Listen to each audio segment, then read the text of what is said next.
Bum bum bum bum bum bum bum bum bum bum bum bum bum. Yes, it's a very special evening edition of Coffee with Scott Adams, this time with nothing but an empty hand. Because who drinks coffee this time of night? I know who's drinking tea at this time of night. Hey, Naval. Jack. Hey, everybody. Wow, a lot of people are up at this time. I think I've been doing these too early. So I want to talk about the Manafort verdict. So the trial is ongoing in terms of the deliberations. And the jury is retired for the evening, and they're going to deliberate again tomorrow morning. And I wanted to see if we could get ahead of the verdict, to see which way it might be going. Now, I'll tell you in advance, I can't give you certainty, but we're going to have some fun, because we're going to look at the clues that are given. So here's some of the clues that we have about which way the verdict might go. So the jury asked, well, here's the first clue. The defense didn't present a defense. They just figured they didn't have to. So usually that's interpreted as a sign of confidence that the prosecution didn't make their case. But it also might be that they're just so darn guilty that they might as well say, well, maybe we can fool at least one of these people by saying, look, they didn't prove their case, and just get somebody to believe it. So it could go the other way, I suppose.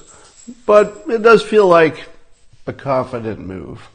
And I would think the jury would probably see it that way. The jury would probably say, well, if they're so certain, if the defense is so certain, maybe I missed something. So the other hint we have, yes, somebody's prompting me here, is that the jurors asked for some new information, and one of them was, can the judge help them redefine or define again reasonable doubt? Do you know who doesn't ask that question? People who don't have reasonable doubt. So, on the face of it, just the fact that they're asking the question is a pretty good sign that at least one person has some reasonable doubt.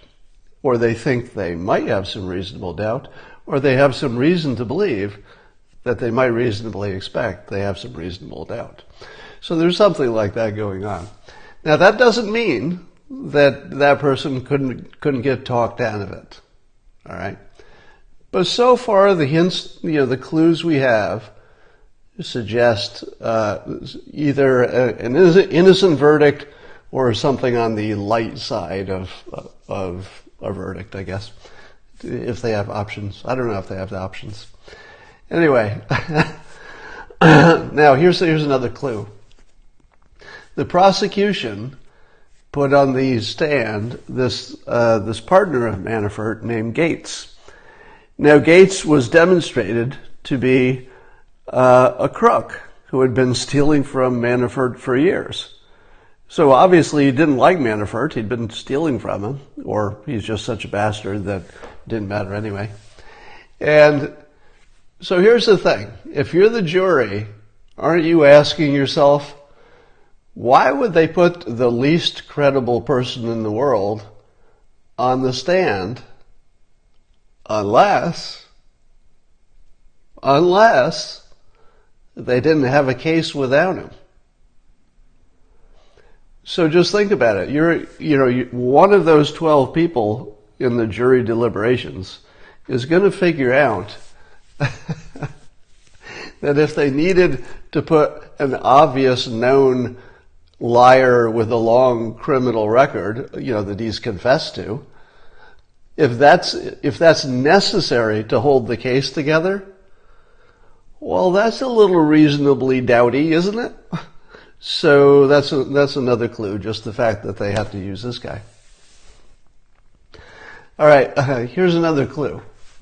So some of the questions that the jury was asking about give us some insight about what was presented. And it's obvious that in order to understand what happened in the technical sense, whether it was a tax law or some other kind of law that got violated, they have to figure out things like what's a shelf company and what did Gates do and who owns what percentage of this company and which company is required to file the documents and what are in these documents and who actually is promising what in these documents. Now let me ask you this, and try to keep a straight face when I say this. Imagine the complexity of that case. And now imagine 12 citizens, any citizens you know. Do you think you can think of 12 people who could follow it? Or could just even understand, the complexity of the case? I don't think so. Not in America. I mean, if you did it, say, if your jury was picked from an Ivy League school, yeah, probably. If your jury happened to be all lawyers, which is deeply unlikely, maybe they might be able to understand it, or tax accountants.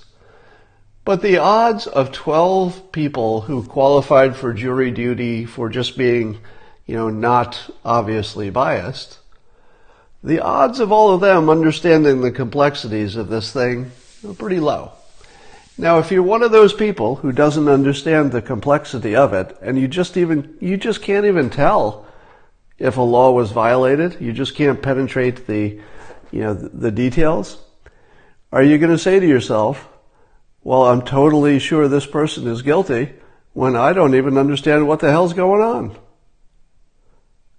Don't you think there's at least one person out of 12 that just doesn't know what's going on? And doesn't want to send somebody to jail for 30 years for that? But I saved my best reason for last.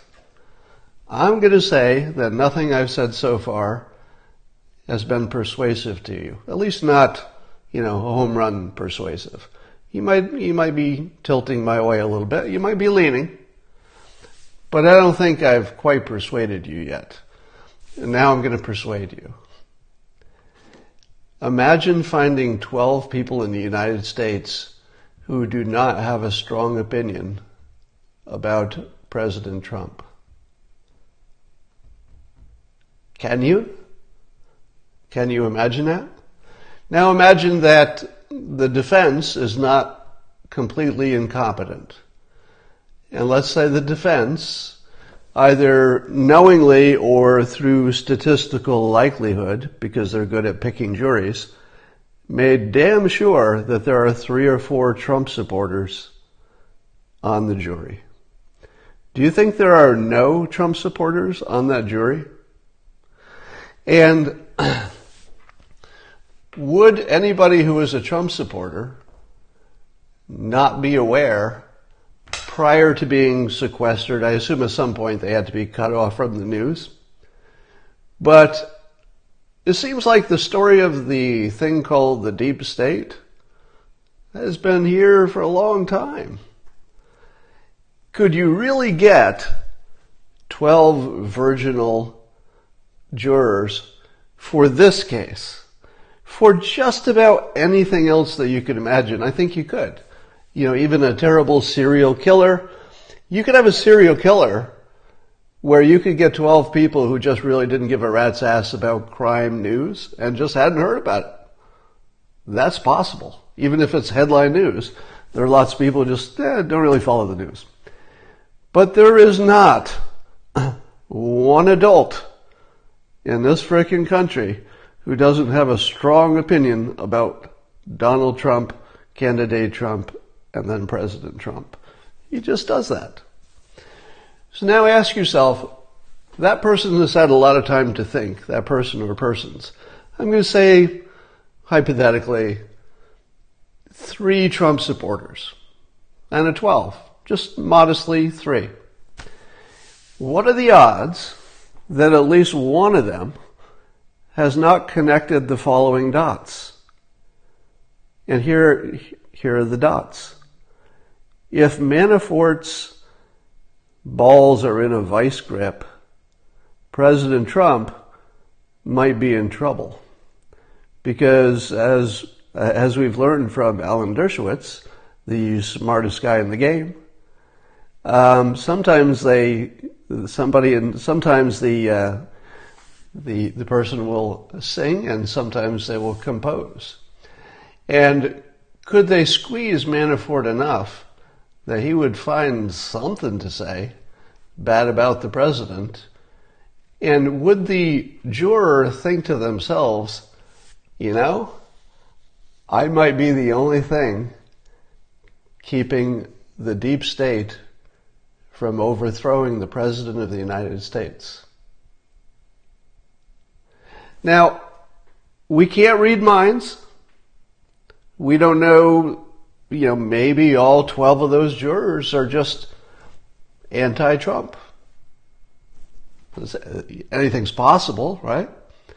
But isn't it far more likely that even if the people were asked, hey, are you a Trump supporter, that they might have sat in that jury box and looked right at that lawyer and said, Trump supporter, I'm not really into politics.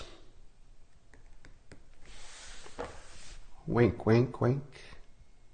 Ask yourself this.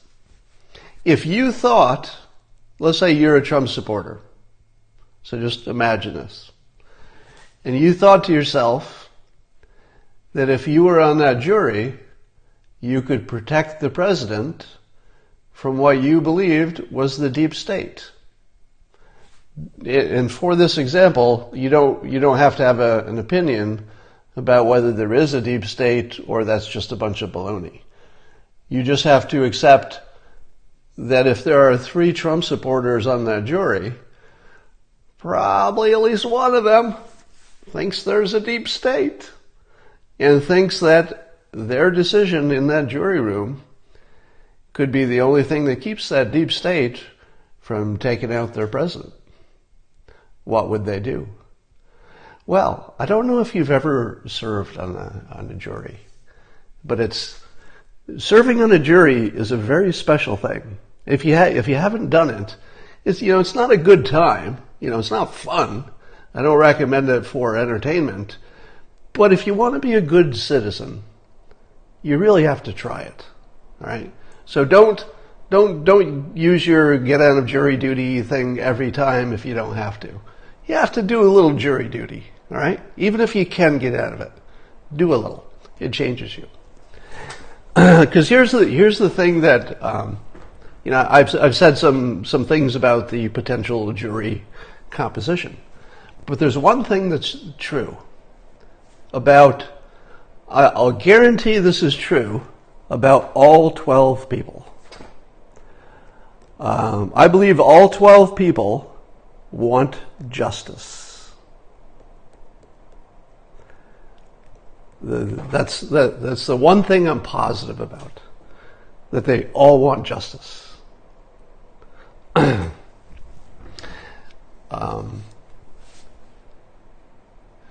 So, those are our clues. Let's see your opinions. You've heard the same clues I have. You've seen the same news that I have. I've made my case. It only takes one juror who believes they're the difference.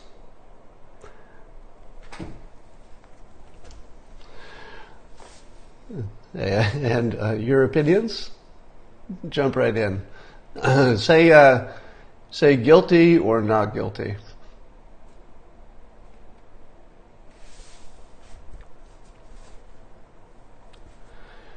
I'm just looking for your agreed. I was on a jury. Have you been on jury duty? I have. Yeah, a few times. Twice, I think.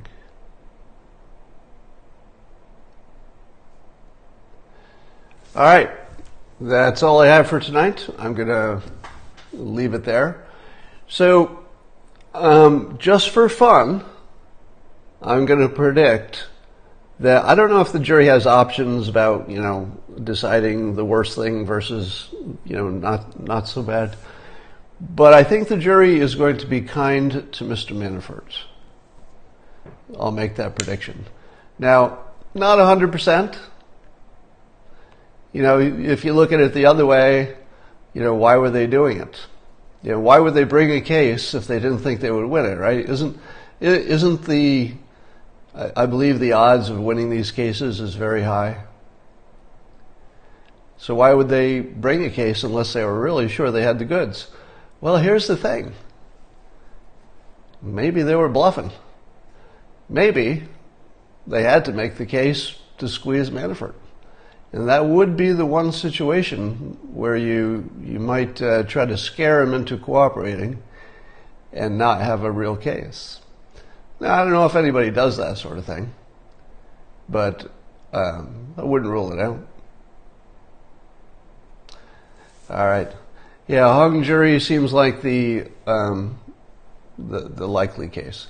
Yeah, so to be clear, when I say it seems likely you'll have at least one juror who doesn't go along with the rest, that would be a hung jury, that would not be a not guilty, that would just be a hung jury. But I don't know where you could get 12 people where you're not going to have one person who says, screw it, I'm just going to put a wrench in this. All right, I will talk to you all later.